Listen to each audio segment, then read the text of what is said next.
Shalom saudara sekalian, sahabatku di Indonesia, di Eropa, Amerika, benua Afrika, dimanapun Anda berada, Asia juga. Shalom, saya Heri Christian dari channel IKIM, Iman Kristen Indonesia Menjawab. Soft way is the best way.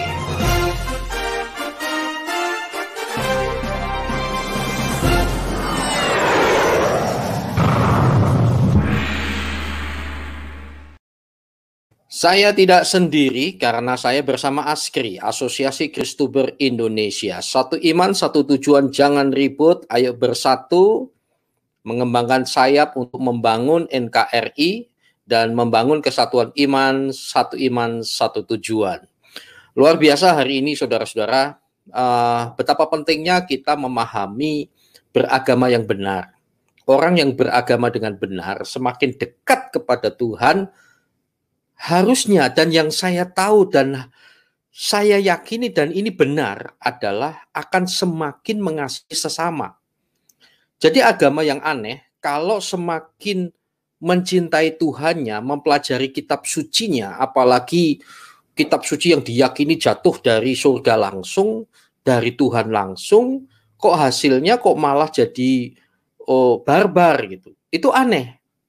Dan apalagi Tuhannya itu tidak nampak Tuhan kalau bukan karena kita.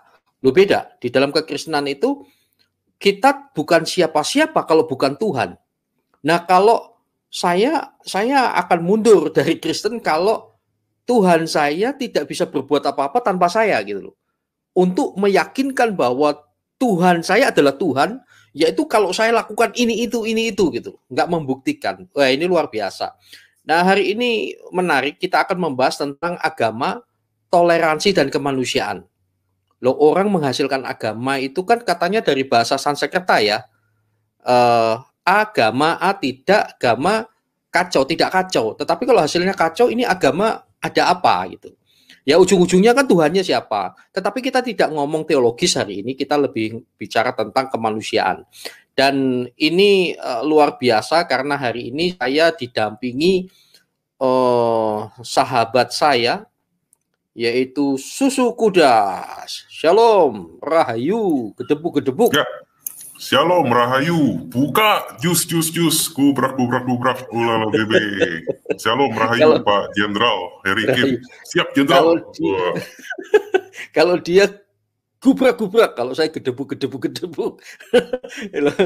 Luar biasa. Hari ini kita akan kedatangan tamu istimewa ya, Susu Kuda ya. Siapa ini? Boleh diceritakan dulu.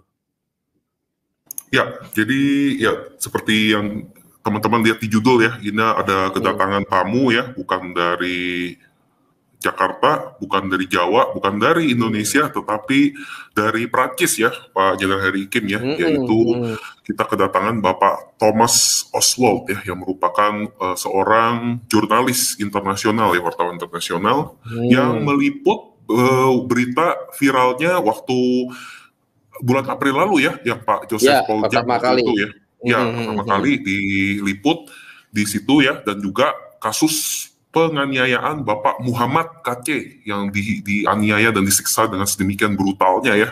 Nanti kita akan bahas ke situ juga, dan itu juga diliput oleh Bapak Thomas Oswald ini di Aletheia, media ini Prancis. Kita perlu kita tunjukkan ya, dia yang pertama memblow up kasusnya Paul Zhang ya.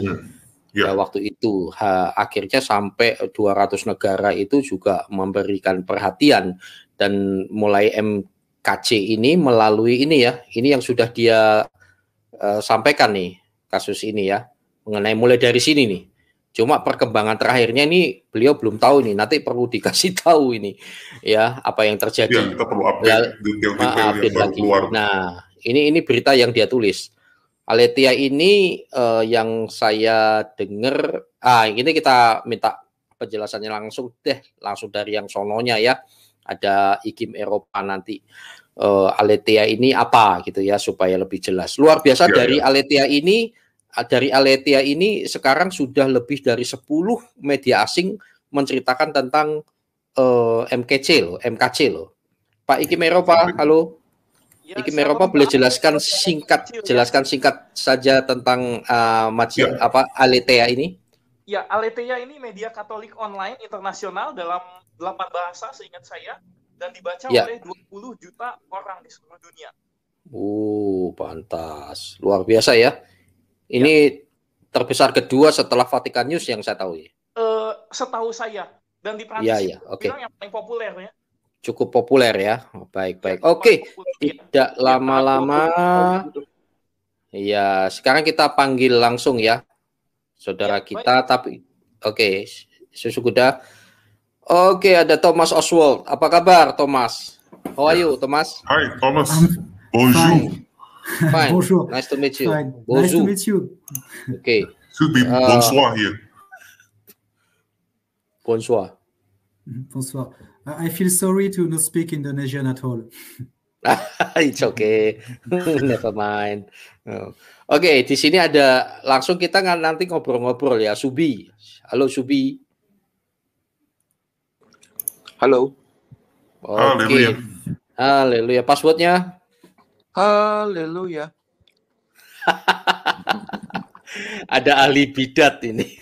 Iya. Ini ada fotonya kayak apa? Kayak packingnya itu ya, oatmeal fotonya. Shalom. Good night, everybody. Oke, baik. Nanti ini saya akan bertanya, tapi nanti yang lain Subi atau yang lain mau bertanya silahkan. Ya, waktunya kita tidak lama karena kan ditranslatekan ya, kita bilingual, jadi otomatis dikali 2. Tapi kita tidak lama-lama. Langsung saja ya kepada Thomas. Terima kasih sebelumnya untuk Susu Kuda yang mau menerjemahkannya. Kalau saya cukup menafsirkannya. Jadi baik, hari ini kita akan membahas topik agama, toleransi, dan kemanusiaan. Agama, toleransi, dan kemanusiaan.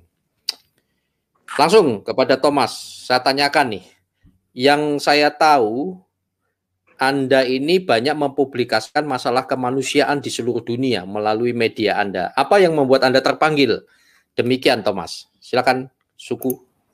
Okay, so yeah, Thomas, so I'll be your translator for today. Okay. So, and just like what our esteemed general here, General Harry Ikim, said, that you're going to discuss about religion, tolerance, and humanity. So, just to save time, and yeah, we will just be going through all the questions right now. Yeah, so I'll be translating the first question. So, the first question is that, as far as we know, you have extensive publication. You have published a lot of publications on humanitarian issues across the globe. So what made you feel certain at some point that this is actually your calling? I have always been a journalist. As far as I can remember, I always used to write about injustice over the world. And at the beginning, when I began to speak about Christian minorities, it was at the beginning of Daesh in Iraq and Syria. And when it began, there were very few journalists speaking about what was happening in Syria. If you remember, it was in 2011 when the civil war began in Syria. There were quite a few journalists speaking about it, and quite a few journalists speaking about the case of Christian in Syria. And their case was dramatic because their homeland was being destroyed. And on the mainstream media in our countries, it was said that the jihadists were good people who were fighting for democracy. But when I call Christian in Syria, it was not their story at all. They were being massacred, beaten by those jihadists. So I wanted to write about Thomas, it. Sorry, Thomas. Okay. Just a little bit, please. Okay. Translation. So I think we'll pause here just for me to translate ya. Oke, jadi sejauh ini ya, Bapak Thomas bilang dia sudah menjadi seorang jurnalis atau wartawan tuh sudah lama sekali ya, sampai sejauh yang dia ingat sudah bertahun-tahun. Dan dia juga emang suka menulis ya, emang dia punya talenta ya dalam hal itu. Dan Pak Thomas ini mulai berbicara atau mulai bersuara ya mengenai penderitaan atau hak-hak minoritas Kristen itu pada saat ISIS atau dia sebutnya dengan Daesh ya, Daesh itu meledak waktu itu ya, waktu mulai gubrak-gubrak itu, dan pada saat itu banyak sekali jurnalis-jurnalis yang aksesnya diblokir yang mau meliput di Syria, dan dia juga tadi bilang tahun 2011 itu kan pas waktu perang saudara Syria itu dimulai ya, itu banyak sekali jurnalis-jurnalis dari negara-negara barat gitu yang pengen banget meliputi mengenai bagaimana nih nasib orang-orang Kristen di sana, tapi sebenarnya waktu itu banyak sekali kehancuran dan kesusahan yang dialami oleh minoritas Kristen. Tapi pada saat itu, kalau yang waktu tahun 2011-an tuh, yang saya tangkap sih belum ada Daesh ya, baru ada grup-grup yang jihadis-jihadis juga, tapi seperti yang Pak Thomas tadi bilang juga, banyak sekali media-media mainstream di negara-negara barat itu yang bilang, oh ini grup-grup jihadis ini orang-orang baik, mereka tuh moderat, mereka tuh bertarung untuk berjuang untuk demokrasi, katanya kan kalau nggak salah, saya nggak salah ingat kan ada grup-grup kayak Free Syrian Army apa segala macam gitu-gitu ya, kalau saya nggak salah ingat ya. Dan tapi ternyata kenyataan di lapangan tuh beda. Kalau dia dan jurnalis-jurnalis lain, kalau tanya orang-orang Kristen di Syria itu, ternyata mereka dipersekusi dan bahkan dibunuhin habis-habisan sama grup-grup jihadis ini gitu. Ya, mungkin tadi sampai di situ tuh. Oke, lanjut. Continue. Continue, Oswald, Thomas. Okay, I'm ready. Okay. So it was the beginning, this story in Syria, and I understood that when you give you give the micro to those Christians, you have a different story than the mainstream media story. And I was very glad to give a voice to all those Christian minority. You can translate if you want. Oke, jadi gini ya, jadi seperti yang tadi dia juga Thomas menegaskan lagi ya, tadi itu ya permulaan perang Syria ya, waktu dia mulai meliput penderitaan orang-orang Kristen ya, nasib minoritas ini. Dan ternyata dia juga menegaskan lagi seperti yang tadi saya udah terjemahkan, bagaimana ceritanya di lapangan yang dialami orang-orang Kristen tuh beda sekali sama narasi-narasi di media-media mainstream barat gitu pada saat itu gitu. Dan dia menutup dengan dia senang sekali bisa mendapat kesempatan untuk dapat membantu menyuarakan suara-suara atau rintihan-rintihan, desahan-desahan dari para minoritas Kristen ini gitu. Itu sih. Oke, baik. Pertanyaan kedua, pasti Thomas tahu ya bagaimana nasib kaum pemeluk agama-agama minoritas secara jumlah, terutama di Indonesia. Mengalami banyak ketidakadilan, tapi berita-berita di luar negeri seperti yang dia katakan tadi mengatakan bahwa Indonesia ini adalah negara bertoleransi tinggi, tapi tidak sesuai dengan fakta lapangan gitu. Dari kacamata seorang wartawan, apa tanggapan Anda? Apakah Anda juga merasakan rintihan dari kaum minoritas ini? Silakan. Oke. Ya. Okay, saya ada tambahan dikit lagi. Okay, Thomas, so the second question is that I'm pretty sure you are aware of the plight suffered by the believers of the minority religions all around the globe, especially in Indonesia, in which they really suffer a lot of injustices, and persecutions. However, the news that is being disseminated abroad about Indonesia claim that Indonesia is actually a highly tolerant country and that there's nothing wrong happening, everything is okay, nice and dandy, just like how you described about the plight of the Christians in Syria back in 2011 and so. And this is also reinforced, this is what I observe here, this is also reinforced by how certain elite politicians in the country, they also contribute to hoodwink, they always attempt to hoodwink the global world, the international world, in saying that, oh yeah, don't worry guys, there's no problem in Indonesia. Indonesia is a highly tolerant country. All over the world have to learn from us to be tolerant, and all those things, which couldn't be further from the actual truth. Just like how you described about the Christians in Syria. So, from the perspective of a seasoned journalist, what's your take on this issue? And do you also empathize? Do you also empathize with their sufferings, this minority, this persecuted minority? Yeah, of course. You know, a few years ago, when I was working about Syria and Iraq, I had no idea that there were big troubles for Christians in Indonesia. I believe that some extremists could make some trouble for some Christians, but we have the same in France. So I didn't believe that there were big trouble for Christian Indonesian. A few years ago, you can translate this. Okay, I'll just try to confirm the things here. So you said that a few years ago, when you were working in Syria and Iraq, you didn't need ID to enter? No, I didn't know that there was some trouble for Christian Indonesia. I believe that there was some trouble sometimes, but we have some trouble sometimes in France and in Spain or in Italy. I believe that in Indonesia, there were a tradition of tolerance between religious communities. So I had no idea that there were some extremist groups, very well organized, that could have a political role, a true political role in Indonesia. Okay. Di Indonesia.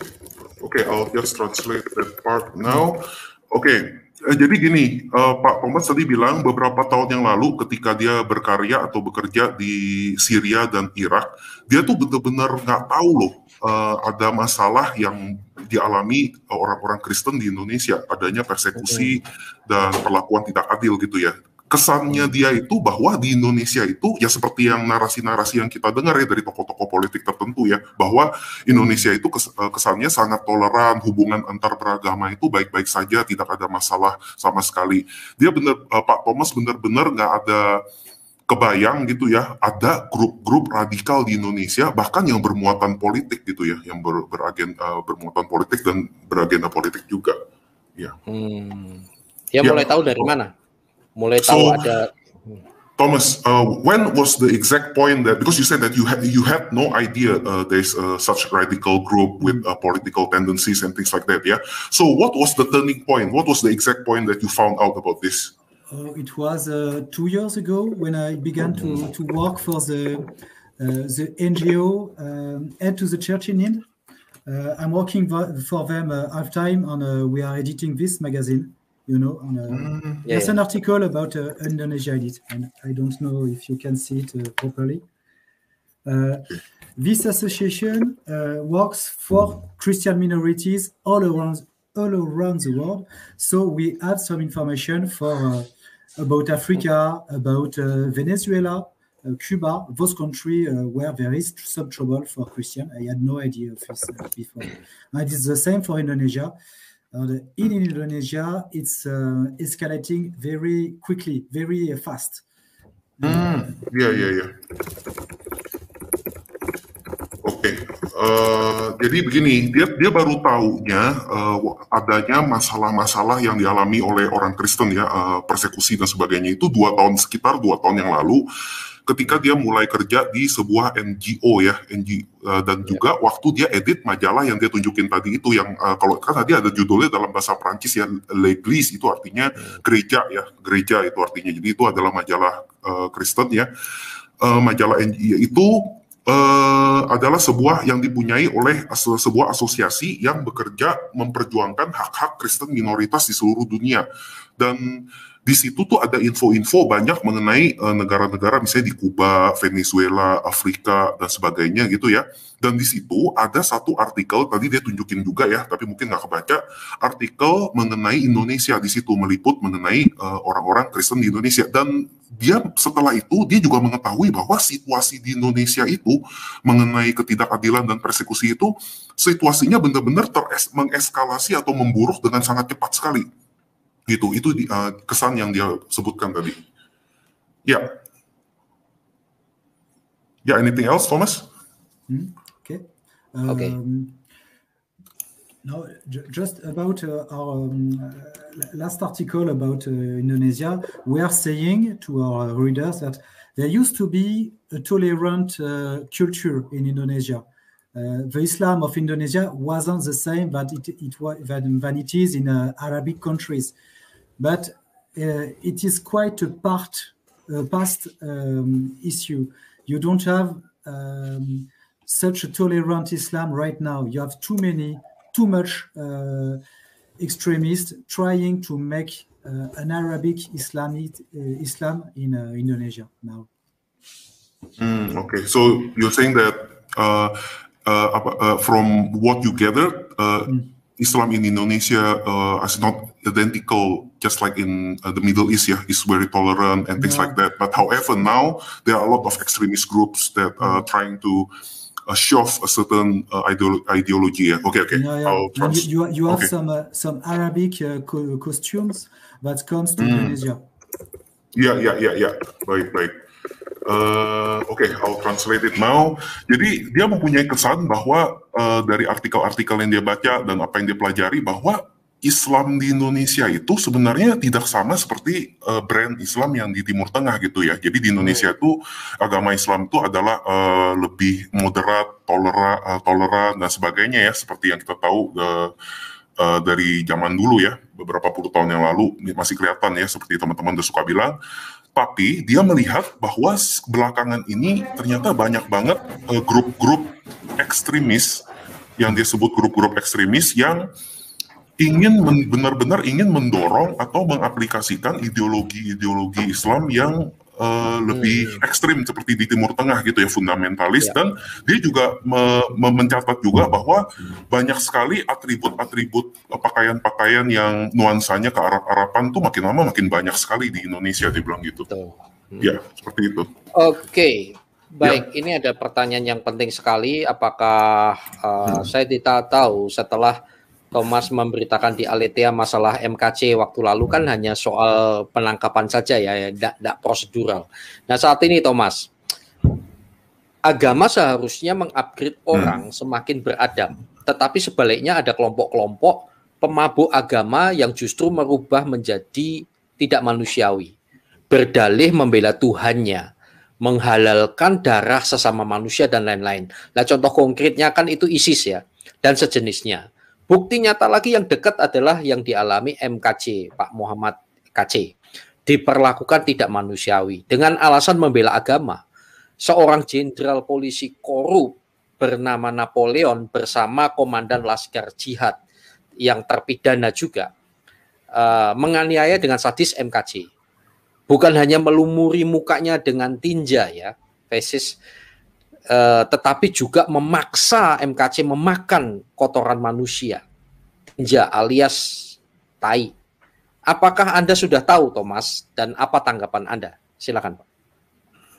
Okay, the third question is that religion is supposed to enlighten people, to make them into a more civilized people and all that.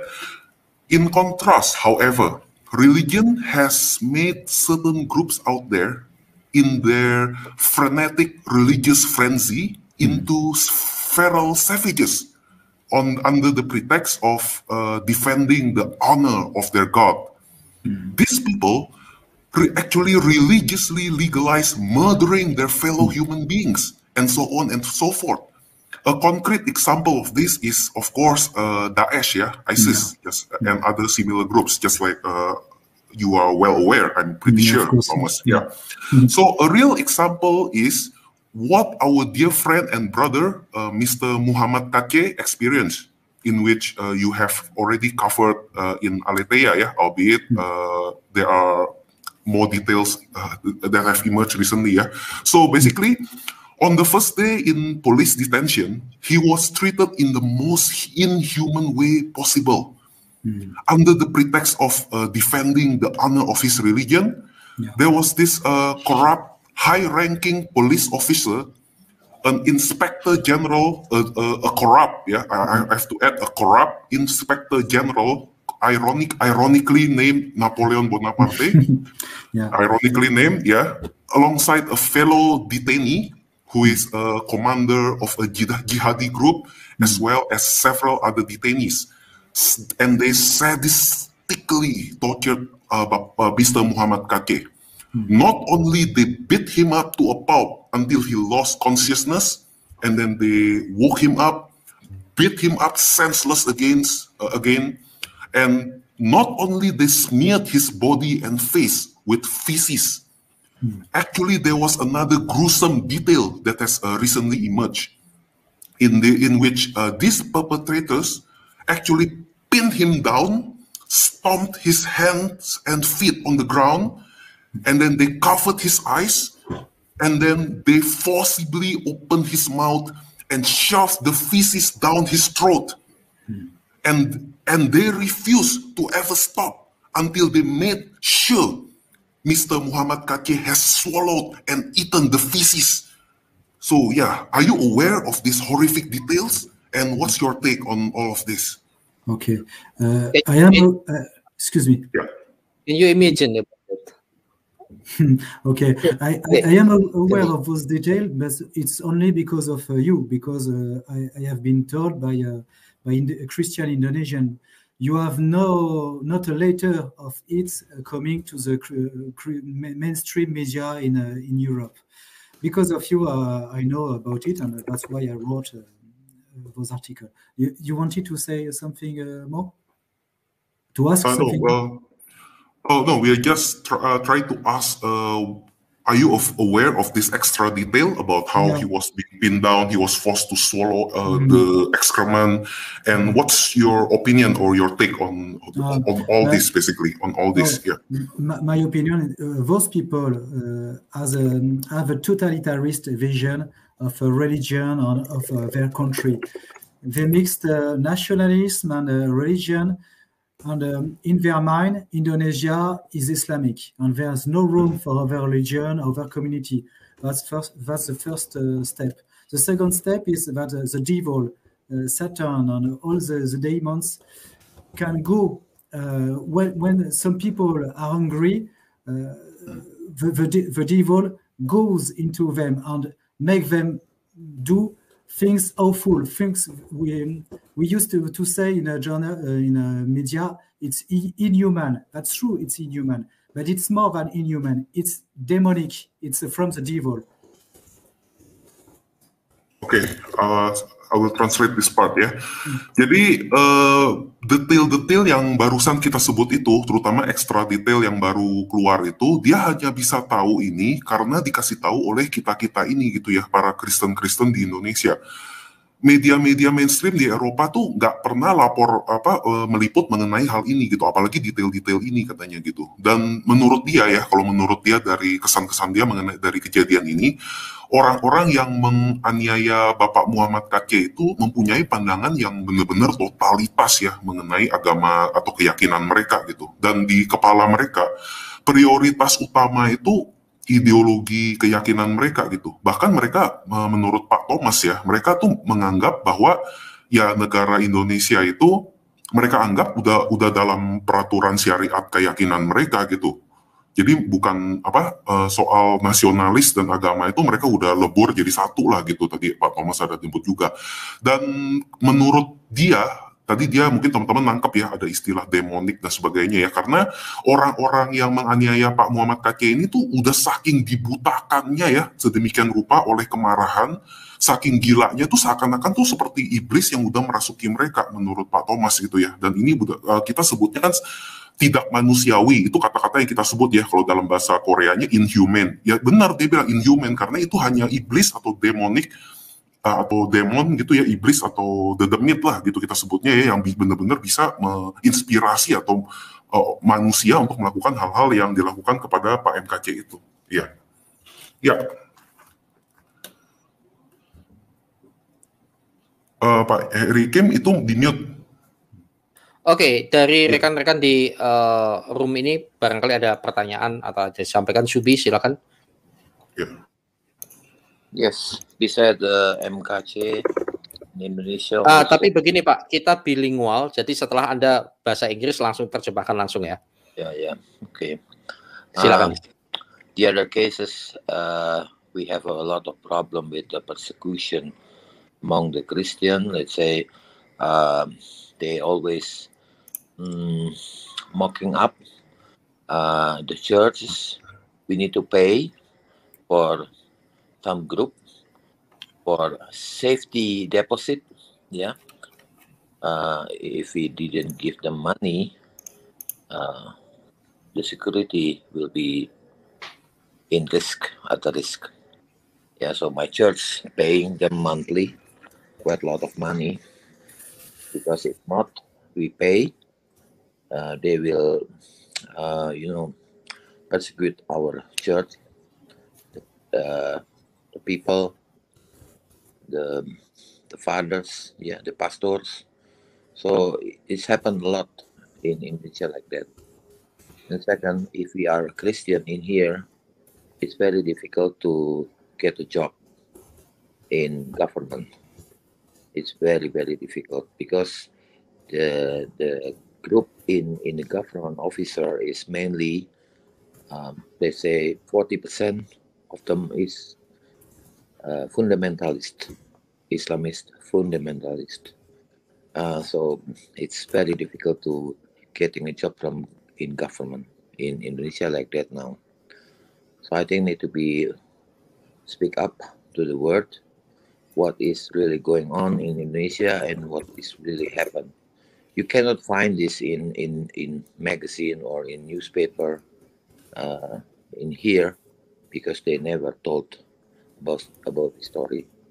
But people of this Islamist, they go to the church and then they close, they seal it. You cannot make a church in here. I think it's about 200 churches already closed with this way within 2 years. Yeah, almost impossible to build a new church, because the government regulation, you need to have at least 40 signature from surrounding people that agree there was a church in this area. Even the land, the church owned the land, not from government, not from somebody else. But it doesn't mean you can build a church there unless you get a proper administrative. So sometimes we need about 15-20 years to get permission to open the church. That's ridiculous. Yeah. So Christianity actually by real life is under pressure situation here. That's my experience. Yeah. So Pak Susukuda, you can translate it. Oke. Jadi ke langsung bahasa Indonesia sendiri aja. Oh, oke. Langsung ngomong sendiri, translate sendiri aja biar cepat. Intinya. Ya, jadi kita itu pertama gereja itu sering dipersekusi, jemaatnya, gerejanya, pendetanya semua dipersekusi. Kan nggak dimintai uang, gereja saya dimintai uang tiap bulan harus setor. Demikian, ya. Itu udah jadi rahasia umum. Dan banyak sekali mereka tiba-tiba main geruduk ke gereja dan tutup. Mereka tutup saja, pokoknya seal, close the door, and nobody allowed to using the church services. Ya, jadi nggak boleh kebaktian, mereka main tutup aja dengan segala macam alasan. Ya, contohnya Philadelphia di Bekasi, kemudian ada lagi gereja Yasmin dan sebangsanya itu udah banyak contohnya. Dan kita juga kalau mau bangun gereja itu almost impossible, hampir tidak mungkin membangun gereja yang baru, karena peraturan yang begitu aneh, begitu sulit untuk hampir tidak bisa dilakukan. Jadi minta izin kepada pemuka agama lain untuk mendirikan gereja itu kan peraturan paling konyol sebenarnya, ya kan? Jadi ya memang seperti itulah, ini yang harus disuarakan di dunia luar supaya paling tidak ada semacam pressure group to Indonesia to change and to improve about the humanity and religion aspect in here. Begitu, Pak. Oke, baik. Silakan Thomas. Halo. Yeah, do you have any response to that? No, okay. It's sad because the situation that you describe is similar to the situation we hear on Iraq or in Syria before civil war. It's not the situation I would believe to find in Indonesia, which is said to be quite a more tolerant country. It's one thing. Another thing is you speak about church having to pay every month militia, and when we hear about militia, Muslim militia in the mainstream media, it is to say that those militia protect the church, and it is showed as a proof of the tolerance and the goodwilling of Muslim in Indonesia. I believe that it can happen that some militia had a good willing, of course, but in some case, I believe too, alas, that you have some militia that use their power to take money from the church. It looks like what you're describing right now. Yeah, if we don't pay them, they will harass us. Yeah. It's like a mafia, you know. Just like mafia, of course. Like mafia, you need to pay the safety guard. Yeah, exactly like that. If you didn't pay, they will destroy your church, like that. Baik, oke, sebelum ke yang lain, barangkali Pak Wahyu atau Ali Bidat akan bertanya. Belum diterjemahin kayaknya. Mau perlu diterjemahin ya? Yang barusan respon dari Pak Thomas. Iya dong. Oh iya, silakan. Oke. Ya, oke. Jadi gini, tadi Pak Thomas bilang pertama ya, dia sangat sedih sebenarnya karena situasi yang baru saja dijelaskan sama Subi ini ya, ternyata mirip banget sama situasi yang berada di Irak dan Syria sebelum perang saudara bahkan katanya ya. Dan situasi yang dijelaskan oleh Pak Subi tadi, itu Pak Thomas sama sekali nggak nyangka itu sesuatu yang di Indonesia bisa terjadi yang seperti itu gitu loh. Dan Pak Thomas juga bilang, oh Pak Subi kan bicara soal gereja bayar upeti ya. Katanya kalau saya nggak salah nangkep ya, di mainstream media itu selalu dilaporinnya katanya kalau ada grup-grup atau milisia-milisia. Thomas, can I clarify a little bit first?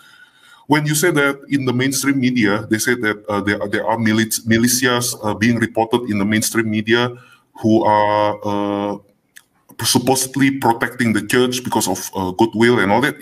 Were you describing the situation in Iraq, in Syria? No, in Indonesia. Okay, Iraq and Syria, it's not the trend. Okay, got it. Ya, jadi di mainstream media yang dia baca itu ada grup-grup ya keagamaan apa tuh yang pada melindungi gereja gitu. Tapi ya karena ikhtikat baik, karena hubungan antar beragama dan sebagainya itu yang dia tahu gitu ya mengenai berita-berita. Ya, itu emang ada ya. Tapi dia juga. Tapi ini grup lain. Betul. Ya. Grup teman mafia.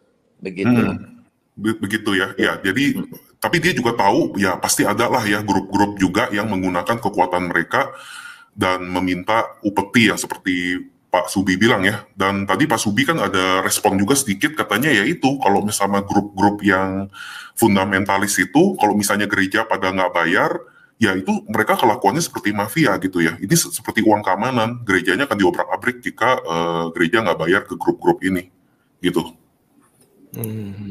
Oke.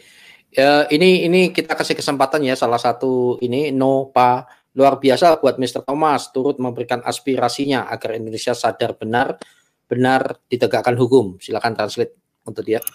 Okay, there's a comment on the live chat directed to you ya, Thomas. So from an individual by the name of Nopa, and he or she said that, wow, that's amazing for Mr. Thomas to also give his aspirations as well in support of the minority group, basically to the Christian minority group in Indonesia, so that in Indonesia there will be an awakening, and there will be and that the laws will finally be upheld properly, be upheld and enforced properly. Yeah, that's what the chat. Oke, kemudian selanjutnya pertanyaan saya ya sebelum ke Pak ahli bidat atau wahyu ilahi. Ya. Yang pertanyaan saya dulunya, seberapa penting Thomas peran dunia internasional terhadap penindasan kemanusiaan di seluruh dunia? Dan sejauh mana kekuatan media membongkar kebohongan yang diciptakan oleh kelompok-kelompok radikal yang berkamuflase di balik agama? Okay, Thomas, so the next question from Mr. Jerry Kim, yeah. How important is the role of the international world in regard to the systemic oppressions of humanity around the globe? And to what extent do you think is the media's role in contributing to dismantle all the lies and propaganda sprouting from all these radicalist, fundamentalist groups who are hiding behind the veil of religion? Okay. I believe that all us speaking to the Christians, speaking to all different religious communities, we have the role of giving the choice to the people, because the people who listen for us know the realities, and they are able to make their choice.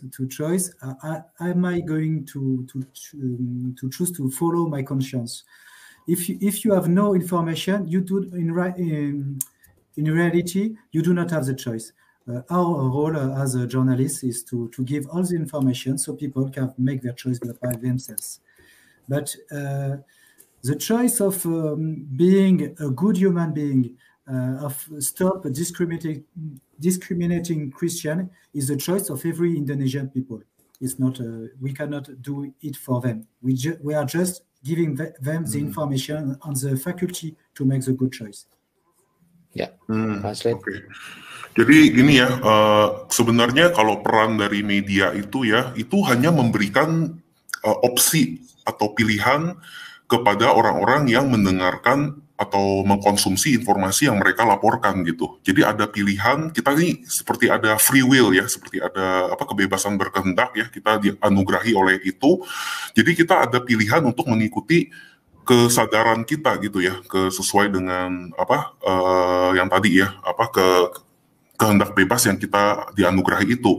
Dan tugas para jurnalis itu seperti Bapak Thomas ini hanyalah sebatas memberikan informasi sebaik-baiknya dan sejujur-jujurnya dan sedetail-detailnya, tapi informasi ini terserah kita gitu ya, terserah orang-orang yang dipersekusi ini bagaimana untuk digunakannya gitu ya. Tapi kalau untuk mengenai persekusi atau ketidakadilan dan sebagainya itu sendiri, ya tentu saja wartawan-wartawan dan jurnalis seperti Pak Thomas ini ya nggak akan bisa melakukan apa-apa gitu ya. Dia bisa membantu menyuarakan informasi-informasi yang ada ini, tapi selanjutnya terserah Anda gitu. Seperti itulah kira-kira. Baik, saya beri kesempatan kepada ahli bidat atau wahyu ilahi. Silakan. Okay. Thank you. Good night, everybody. Mr. Thomas Oswald, I want to ask two questions. The first is, in general, what is the reaction of Aletheia readers or other media regarding the case of Mr. Muhammad Kc right now? I'm not sure I understand you. What you mean by a direction for Muhammad Kc? In general, what is the reaction? Okay. The response of the Aletheia readers, especially or other media regarding the case of Mr. Muhammad Kc. We had many good reaction to it. Many of the readers of Aletheia discovered that there was some discrimination in Indonesia. It's a blasphemy case, and for the people mind, blasphemy case is something happening in Pakistan, not in Indonesia. So we had many readers discovering the situation of Indonesia and praying, of course, for Muhammad Kc. Oke, translate-nya. Terjemahin dulu. Oke. Ya, jadi pertanyaan ada Pak ahli bidat ada dua pertanyaan, tapi kita ke pertanyaan pertama dulu ya. Pertanyaan pertama adalah apa reaksi dari pembaca media Aletheia dan pembaca-pembaca media lainnya yang sudah meliput kasus Muhammad Kc sekarang ya secara umumnya gitu. Nah, tapi jawaban dari Bapak Thomas sebenarnya banyak sekali ya reaksi bagus dari berita itu dari para pembaca Aletheia ya khususnya. Banyak sekali para pembaca media Aletheia ini yang baru tahu loh ternyata ada diskriminasi di Indonesia. Itu baru tahu tuh dari artikel atau pemberitaan kasus Pak Muhammad Kacé ini. Dan ini kan kasusnya Pak Muhammad Kacé kan katanya kasus penistaan agama ya. Nah, para pembaca Aletheia ini taunya kalau ada kasus-kasus begituan penistaan agama itu tuh di tempat-tempat kayak di Pakistan gitu, bukan di Indonesia. Ini memberikan efek kejut yang luar biasa ke mereka. Mereka tuh baru tahu sekarang ternyata ada toh kasus penistaan agama di Indonesia, diskriminasi dan persekusi ke minoritas di Indonesia dan sebagainya tuh mereka baru tahu dan efek kejut. Dan tentunya mereka selalu mendoakan ya Bapak Muhammad Kacé selalu itu reaksi yang lainnya. Yang pertama, yang kedua silakan. Okay, thank you. The last question is there anything similar case to Muhammad Kacé case in other country like Indonesia? I mean, Indonesia is majority is Muslim, Islam. Is there any similar case to case of Muhammad Kacé? In other country like Indonesia. In other country, of course, in Pakistan, I was just talking about it a few seconds before. But in Pakistan, the blasphemy law is catastrophic for all Pakistanis, not only for Christians, but of course, the little minority of Christians in Pakistan are targeted by this law on blasphemy very hardly. You cannot even say the word Muhammad without being attacked. Pakistan is a very hard country for Christian and for Ahmadis and for Shiite Muslim and Hindu too. Wow, okay. Thank you. Baik. Tadi Subi sempat mau. Iya, silakan. Sorry. Silakan. Oke. Jadi yang kedua, pertanyaan kedua dari Pak Ali Bidat ya. Apakah ada kasus serupa ya seperti kasus Muhammad Kacé di negara-negara lain gitu? Kan di Indonesia ini kan seperti yang kita tahu negara mayoritas Muslim ya. Ada nggak sih kasus-kasus lain seperti kasus Pak Muhammad Kacé yang mungkin Pak Thomas tahu ya? Tapi jawaban dari Pak Thomas seperti yang dia udah bilang tadi sedikit ya. Mengenai Pakistan ya, di Pakistan tuh banyak sekali kasus-kasus penistaan agama ini dan di sana tuh parahnya luar biasa situasinya katanya. Dan bukan hanya buat umat Kristen yang di sana aja gitu ya. Semua minoritas tuh ditarget gitu. Contohnya kalau ya buat minoritas ya misalnya seperti orang Kristen dan sebagainya, mau nyebut kata Muhammad aja itu udah bisa diserang.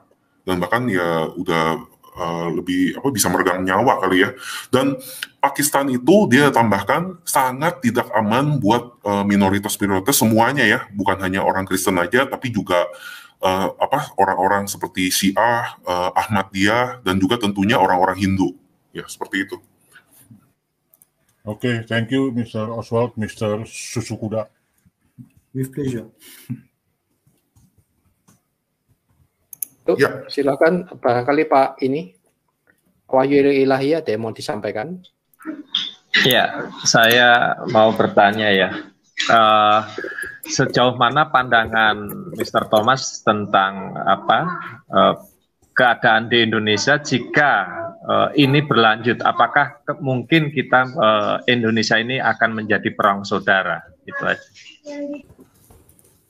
Oke. Ya, saya terjemahin ya. So Thomas, there is a question coming from one of the guys in the room, Mr. Wahyu Ilahi. So he said that he asked, I would like to ask, as far as you can see, or as far as your views, basically, if all this horrendous trend continues on and on, will there eventually be a civil war in Indonesia, just like what happened in Syria? I have no idea. In Syria, the civil war wasn't, first of all, a religious war. It was some minorities who wanted to put down the Assad regime. In Indonesia, the situation is quite different.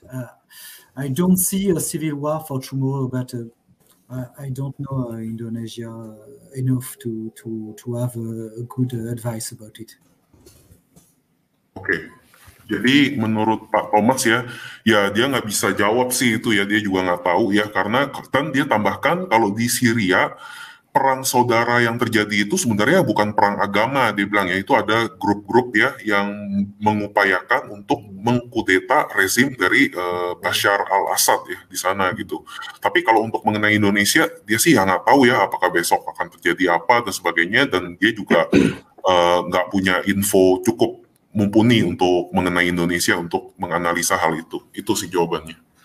Oke, sebelum yang lain, one comment from live chat, Thomas, I read for you, for you.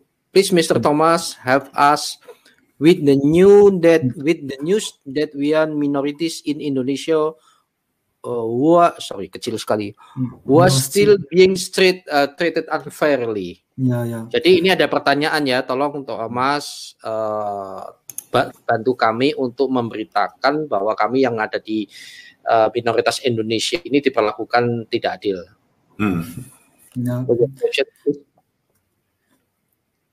Okay, I will try to do so.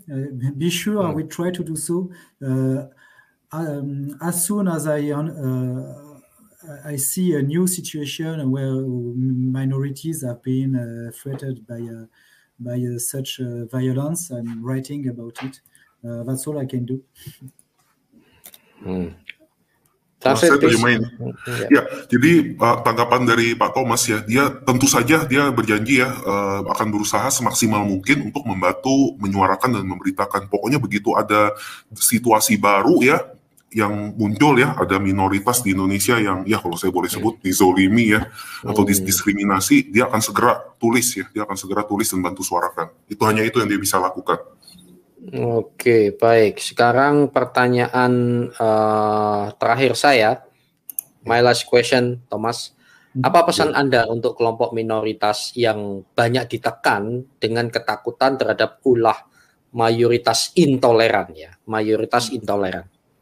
Okay, so the last question from our Mr. Harry Kim, yeah, to you, what message do you have for minority groups who are still severely oppressed and also suppressed with intense fear of the behaviors of the intolerant majority? You know, I don't feel myself in position to give them a message except to say that. I pray with them and I pray for them. I hope that their situation is going to be better in the future. But they are a message. They are a living message for all the Christians, because they keep on being Christian through all the violence, all the threat going after them. They still are Christian. So for Christian like me, who has no problem in their day-to-day life, who can go to church with no violence, no risk at all, when I see those people, I understand, I am obliged to see that the faith can be very great and can beat the world himself. Oke. Jadi dia bilang gini ya, saya rasa bukan di posisi dia sebenarnya ya untuk memberikan pesan-pesan ya kepada ini, tapi dia bilang dia juga akan berdoa terus ya untuk para minoritas ini gitu ya, dan supaya situasinya bisa membaik. Tapi dia ada tambahan juga. I would like to clarify a little bit. You said that after you said that you will be continuously praying for the minority, you said that you talk about Christianity. You said that you are also a Christian, and then you can practice your religion freely. Yeah. That part I would like to clarify. So you said that you are a Christian and you are free to practice your religion over there. And then when you see this kind of discrimination happening, you empathize with. I empathize and I see that those people who have the faith have such a great faith that they go on being Christian. Oh, okay. All the threat they face in their country. Ya, I got it. Jadi dia bilang dia kan juga orang Kristen ya, dan dia di sana ya, di negara dia tuh bebas mengekspresikan agamanya gitu ya, dia beragama Kristen tuh bebas ke gereja apa segala, nggak ada ancaman. Tapi dia lihat ya orang-orang Kristen di luar sana, seperti ya contohnya di Irak dan Syria kan ada juga orang Kristennya ya, dan di Indonesia dan gimana, biarpun ada persekusi dan diskriminasi yang luar biasa, orang-orang Kristen ini tetap teguh dengan imannya, tetap beragama, tetap nggak nyerah gitu ya, tetap memegang teguh iman Kristen kita, jalan Kristus kita, dan dengan dia melihat itu ya, semangat yang begitu tinggi ya dari pihak-pihak yang didiskriminasi ini, dia bilang dia merasa iman Kristen kita ini benar-benar bisa mengalahkan segalanya. Ya seperti itu sih. Amin. Oke.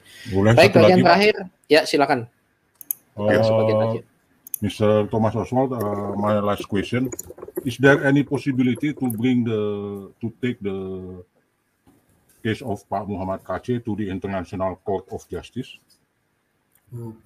I'm not sure, but I can answer you because I have no idea of the way you could do that. I'm not a lawyer, so I'm not sure. I can.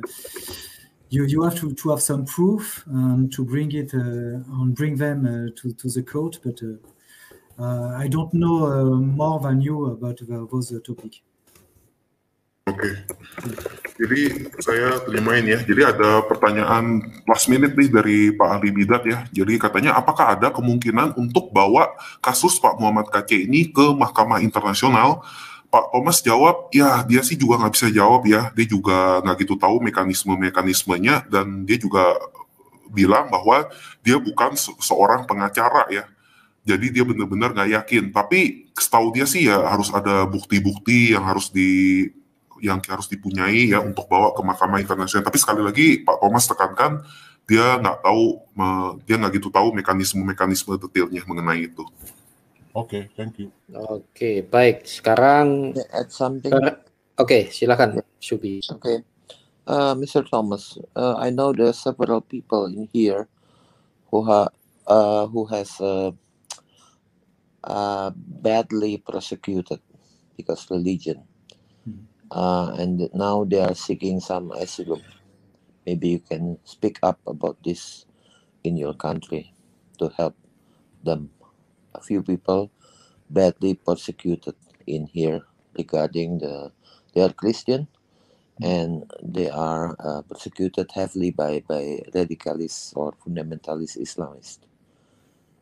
Just from translate, please. No, okay. Wait a minute. Okay. Oh ya udah. Saya terjemahin ya. Tadi ada pertanyaan lagi nih dari Pak Subi ya. Katanya Pak Subi bilang, saya tahu ada beberapa orang di sini yang saat ini sedang dipersekusi dengan sangat buruk sekali ya. Mereka ini orang Kristen yang sedang dipersekusi dengan sangat buruk oleh karena alasan agama. Dan mereka sekarang ini ya harus mencari suaka politik. Dan apakah Pak Thomas bisa ada beberapa kata mengenai ini gitu?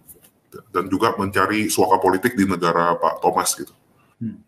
Okay, you know we are trying to do it at the NGO Aid to the Church in Need, which is a Catholic NGO, but trying to help all Christian minorities in the world. And at Aletheia too. Aletheia is a Catholic website, which is read all over the world, and you have translation in Arabic, in English, of course, and Spanish, Portuguese. Not in Indonesia still, but maybe in the future. Oke, saya terjemahkan ya. Jadi tanggapan dari Pak Thomas yang mengenai itu, katanya ya kita mencoba melakukan hal itu ya untuk membantu orang-orang Kristen di seluruh dunia yang dipersekusi itu melalui NGO Katolik ya yang sedang berusaha melakukan itu, dan dari Aletheia juga melakukan itu, dan website Aletheia sendiri itu udah banyak sekali bahasa di situ, ada bahasa Arab, bahasa Inggris, bahasa Spanyol, bahasa Portugis juga ada, bahasa Indonesia sih belum ada, tapi di masa depan mudah-mudahan bisa diadakan website itu dalam bahasa Indonesia. Iya, tapi bisa translate-nya langsung ada kok itu. Jadi jangan khawatir. Yang di Indonesia contoh yang Aletheia tadi ya. Google ya. Di Google enggak di Google Translate, langsung kalau di sini ini langsung bisa translate-nya Indonesia begitu. Iya. Ini langsung bahasa Indonesianya. Ya tentu ini adalah translitasi dari mesin, tetapi kita beberapa bagian itu bisa yang tidak sempurna, tapi kita bisa mengerti maksudnya. Tetapi ini 85% lah tepat ya translitasinya ini. Sangat menarik sekali. Oke, dan sebelum pertanyaan selanjutnya adalah jangan lupa saudara ya, terus dukung petisi karena kasus MKC ini belum selesai ya. Belum mulai peradilannya, dan kita cek petisi kita saat ini bebaskan MKC udah 23.367 ya. Jadi ini jangan diabaikan, tetap kita bisa menjadi referensi ya. Tidak bisa intervensi ke hukumnya, tetapi paling tidak kita bisa referensi bahwa 23.300 orang itu menghendaki bebaskan MKC dan perlakukan adil ya, terutama menegakkan sila kelima. Oke, tolong Susu Kuda kasih tahu ke siapa? Thomas bahwa kita ada petisi yang udah 23.300. Petisi 2000 berapa tadi? 23.367 menandatangani petisi bebaskan MKC. Oh. Okay. Mr. Thomas, there's a message from Mr. Harry Kim. Yeah. So basically, there is a petition that is going on right now that we have organized. Basically, that Mr. Harry Kim has organized, and so far, there are already 23,367 people who have signed that petition and counting, of course. Yeah, maybe at this point it's already updated. So the petition is basically appealing to free Mr. Muhammad Kacik. Yeah. Ya, oke, baik. You should translate it in French and in English and spread it over the world. Jadi Pak Thomas sarankan terjemahkan petisi itu ke bahasa Prancis, bahasa Inggris, bahasa dunia ya, dan sebarkan ke seluruh dunia, viralkan seviral-viralnya ke seluruh dunia. Oke, ya baik. Kita menggunakan aplikasi, jadi aplikasi itu bisa ditranslatekan secara mesin. Baik, penutup ada lagi? Ini ada masuk anti murtad. Apakah ada pertanyaan? Kalau tidak, kita akan tutup. Waktu kita udah cukup. Halo, anti murtad. Baik. Oh hilang. Malah hilang. Oke, terima kasih Thomas untuk waktunya. Anda luar biasa. Terima kasih untuk kerjasamanya selama ini. Okay, thank you very much, Thomas, for setting aside your precious time to be with us today, and also thank you for your cooperation so far, and hopefully there will be more in the future. Nasi jagung di Redboker juga ada gitu. Iya. Apa ini? Halo? Oke, kita sudah tutup ya anti murtad. Pak Supi, ada yang mau disampaikan atau Pak Wahyu mau sampaikan harapan-harapan dengan kerjasama kita dengan Thomas? Well, Pak Supi dulu. Monggo Pak Supi. Ya, buat saya cukup ya. Silakan Pak Wahyu, lalu Pak Ali. Ya, harapan kami mohon masalah ini dipublish ke dunia internasional bahwa di Indonesia terjadi ya hal-hal persekusi minoritas ini. Jadi supaya Indonesia juga kembali kepada Indonesia yang lebih damai. Terima kasih, Pak.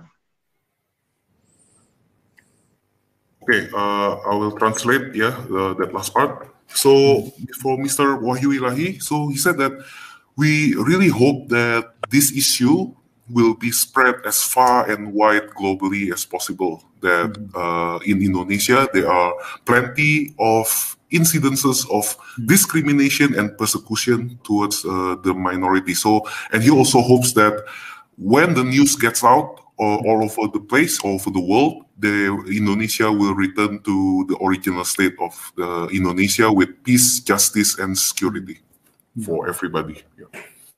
So all are hope too. I'm hoping that's too. Yeah. Ya, Pak Thomas juga berharap demikian ya, dan semua orang juga. Oke, baik, Pak Pak Ahli Bidat, silakan penutup. Ya, similar to the last words Susu Kuda said. Terus viralkan, bersuara terus. Similar. Okay, thank you.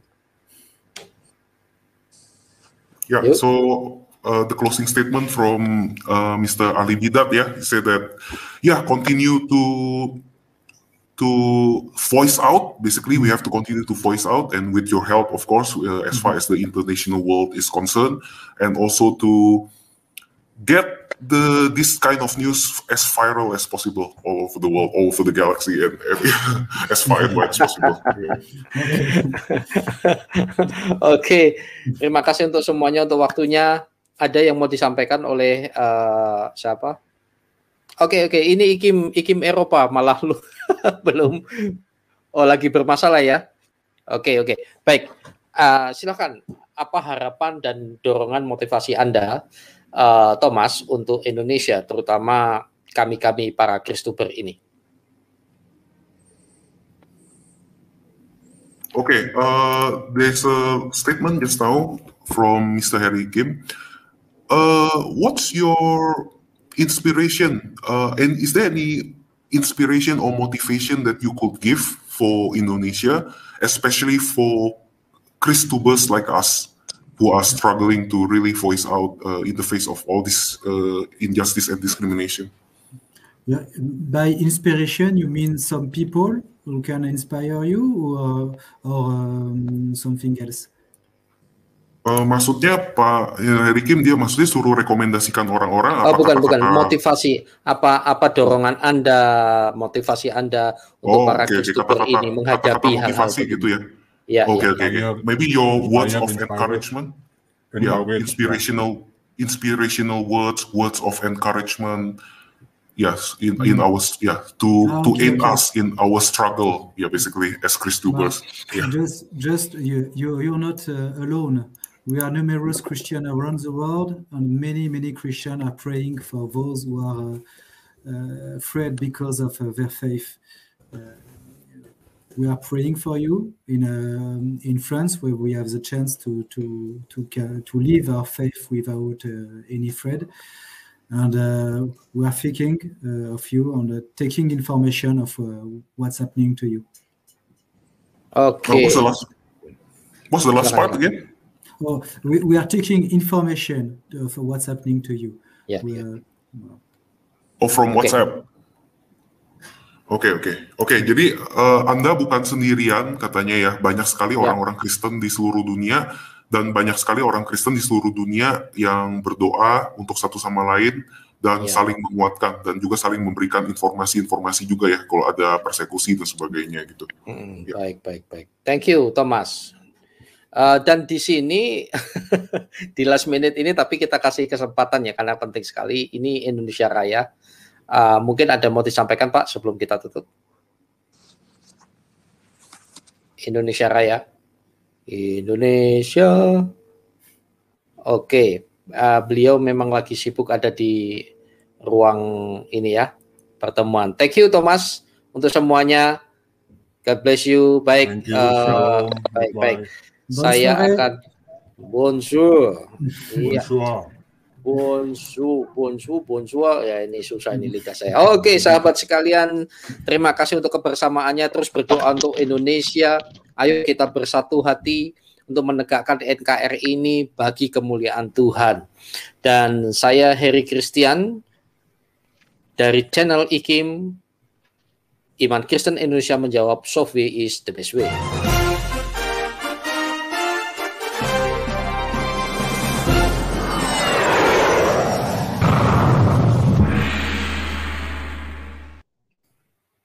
Saya tidak sendiri, terima kasih untuk translator kita Susu Kuda, luar biasa, semuanya diberkati, translate-nya luar biasa fasih sekali, semuanya jadi jelas. Itu rahasianya sederhana, saudara. Makan kerupuk dan tahu bacem banyak-banyak, Anda akan jago bahasa Inggris kayak susu kuda. Nah, jangan lupa ya, kunjungi channelnya, klik subscribe, jangan lupa, dan juga channel-channel yang menyiarkan siaran ini. Saya bersama ASKRI, Asosiasi Kristuber Indonesia, satu iman, satu tujuan, jangan ribut, salam Pancasila.